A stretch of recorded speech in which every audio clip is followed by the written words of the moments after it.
17h-20h, votre grand journal du soir avec Mathieu Béliard. Bonsoir Sonia Mabrouk. Bonsoir Mathieu, bonsoir à tous. Votre invité qui ne laisse jamais indifférent. Ses livres suscitent la polémique, mais aussi la réflexion. Éric Zemmour, qui publie aujourd'hui Destin français chez Albin Michel. On en arrive bientôt à l'époque des conséquences et de l'irréparable. Bonsoir Éric Zemmour. Bonsoir. Cette phrase n'est pas de vous, mais de Drieux-La Rochelle. Vous pourriez toutefois la reprendre à votre compte aujourd'hui, tant votre livre en fait la démonstration. Tout d'abord, pourquoi sommes-nous, selon vous, au temps de l'irréparable ?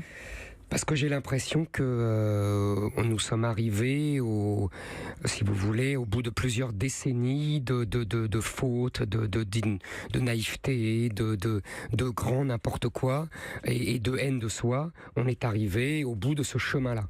Et quand j'avais fait le suicide français, j'avais déjà expliqué ça. Et là, si vous voulez, j'ai eu envie d'aller au-delà des 40 dernières années et de plonger plus profondément encore dans toute l'histoire du pays pour voir quelles étaient les lignes directrices de l'histoire de ce pays qui avaient amené à ça.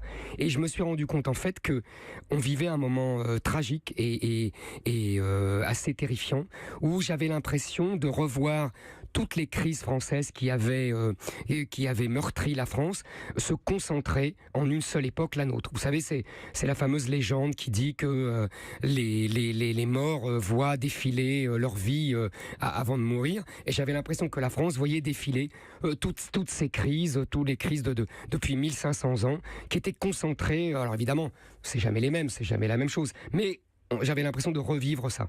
À chacune des 568 pages de ce livre éclate votre nostalgie de la grandeur de la France. Vous êtes nostalgique, on le sait, de cette grandeur perdue et de cette unité d'autrefois. Mais vous qui connaissez si bien l'histoire, Éric Zemmour, vous savez que depuis l'origine, la France, c'est un mélange. Elle s'est construite par des additions de provinces, d'ethnies. La France s'est construite sur un mélange. Bien sûr. Pourquoi ne le dites-vous pas plus clairement ? Je le dis tout le temps. Non, la France, mais je n'emploie pas le mot mélange parce que c'est un mot qui Pourtant, est connoté idéologiquement. Oui, mais attendez. C'est un mot qui est... Vous savez, je me méfie beaucoup du langage. Et surtout le langage qui est complètement tordu par l'extrême gauche, qui depuis 40 ans a le don de prendre des mots et de les retourner. Ils ont retourné comme ça la République, ils ont reconnu comme ça l'universel, ils ont retourné la liberté, l'individu, et ils ont retourné le mélange. Mais mélange, ça peut être une belle définition, l'addition au contraire, qui se marie bien. Vous avez tout à fait raison, mais dans l'exploitation qu'ils en ont faite, c'est devenu un éloge du multiculturalisme pour contrer l'assimilation. Pour moi, la France, c'est oui le mélange des races, des ethnies, des langues. Depuis le début, depuis l'origine, il y a des Francs, des gens qui venaient d'Espagne, des Latins, etc. Vous avez tout des Celtes, etc. Mais ils sont unifiés par deux choses. Les rois. D'abord, la religion catholique. L'Église. C'est fondamental. L'Église, qui effectivement, vous avez raison, fait le roi. Et le roi fait l'unité nationale. Et chacun doit s'assimiler à cette histoire de France qu'on commence à raconter et que les rois commencent à raconter avec leurs historiographes. Et c'est pour ça d'ailleurs qu'il y a tout le temps en France des guerres d'historiens. Parce qu'il y a des guerres de l'histoire. Vous avez parlé d'assimilation. On sait que vous êtes assimilationniste. On sait également que vous êtes nostalgique, que vous êtes réactionnaire. Et d'ailleurs, vous dites en interview, Éric Zemmour, vous l'assumez, je suis nostalgique, réactionnaire. Est-ce qu'on peut aller plus loin ?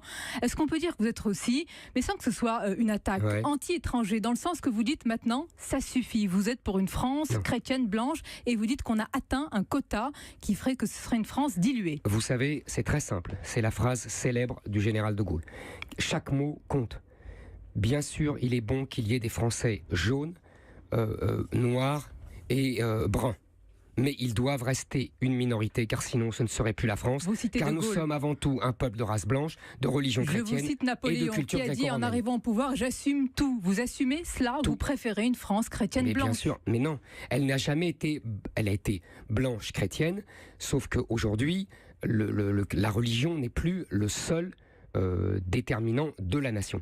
Sauf que, si vous voulez, l'assimilation à la culture française, à l'histoire de France, c'est le moteur de la francisation, comme disait le général de Gaulle encore une fois.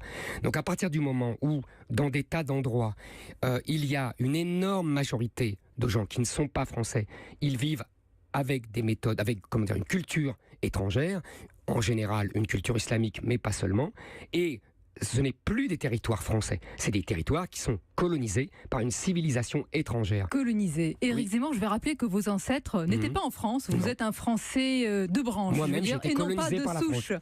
Et non pas moi-même, de souche, je le rappelle au cas où certains... Mais je l'assume. En écoutant ce je soir... vous dis, j'ai moi-même été colonisé par la France, sauf que, vous voyez, c'est un très bon exemple que vous donnez. L'assimilation, qu'est-ce que c'est ? André Suarez, qui était un grand écrivain des années 30, disait il y a les Français de chair et les Français de l'esprit. Et il disait les Français de l'esprit doivent assimiler l'histoire des Français de chair, quitte à se retourner contre ses propres ancêtres. C'est exactement ce que je fais. Dans votre livre Destin français au singulier, vous racontez votre histoire personnelle et des destins au pluriel à travers des portraits de ceux qui, à vos yeux, ont travesti l'âme française et à l'inverse, ceux qui l'ont défendue et nourrie. Et j'allais dire, sans surprise, Éric Zemmour, qui on retrouve Pétain, encore et toujours. Ça devient obsessionnel, pathologique. Écoutez, un peu quand même. Si je n'avais pas traité Pétain, on m'aurait dit Zemmour se défile et il a compris qu'il avait dit n'importe quoi dans le suicide français. Mais vous le traitez en disant qu'avec De Gaulle, ce sont les deux faces d'une même pièce. Je persiste et signe. Je persiste et signe parce que entre-temps, j'ai encore davantage lu des livres sur cette période, j'ai encore approfondi la question et je fais un portrait croisé de Gaulle et Pétain pour bien expliquer que ils sont quasiment les mêmes au départ. J'explique qu'ils sont comme dans ce roman de Mérimée que j'aime beaucoup, Chronique du règne de Charles IX, où il y a deux frères d'une famille protestante, ça se passe pendant les guerres de religion, il y en a un qui se convertit au catholicisme, et ils s'affrontent, ils finiront par se tuer l'un l'autre. Eh bien, Pétain et De Gaulle, c'est exactement ça.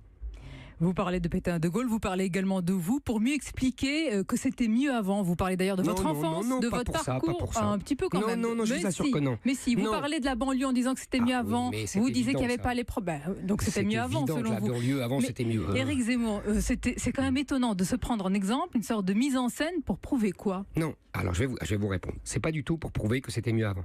C'est pour deux raisons. D'abord, vous savez, vous êtes beaucoup plus jeune, mais moi j'ai connu quand j'étais petit les marxistes qui disaient d'où tu parles. C'était une injonction très intéressante, ça voulait dire donne-nous tes origines sociales, culturelles, et on comprendra mieux ton discours idéologique. Donc là, j'ai répondu à cette injonction d'où tu parles. Deuxièmement, je voulais montrer que on était tous le produit de sa génération et que moi, mon approche de la France, de l'assimilation, etc., ça venait de ma génération. Comment moi, j'avais été éduqué quand j'étais enfant dans les années 60, puis dans les années 70, dans cette France qui encore respecter le discours assimilationniste, qui était à l'époque le discours républicain. Aujourd'hui, on a retourné ça, c'est ce que je vous disais sur la sémantique. La République, c'est devenu l'éloge de la différence et de la diversité. C'est tout le contraire, la République. On va conclure par une citation. En refermant votre livre, me vient à l'esprit cette phrase que vous connaissez sûrement. Les morts gouvernent les vivants d'Auguste Comte. Absolument. Au fond, vous préférez les premiers ? Non, pas du tout. Je pense que les morts gouvernent les vivants et que quand les vivants ne les écoutent pas ou font mine de les mépriser, les morts se vengent. Il faut toujours quand même être un petit peu optimiste pour l'avenir ? Vous savez, vous connaissez l'histoire qui a été racontée à Hollywood. Dans les années 30, parmi les juifs allemands, il y avait des optimistes et des pessimistes. Les optimistes ont fini à Dachau, les pessimistes à Hollywood. Les juifs, justement, avec Pétain, vous en parlez, c'est à lire, Éric Zemmour. Il y a la polémique, il y a une réflexion. Destin français à paraître aujourd'hui chez Albin Michel. Merci d'avoir été l'invité d'Europe 1. Merci à vous.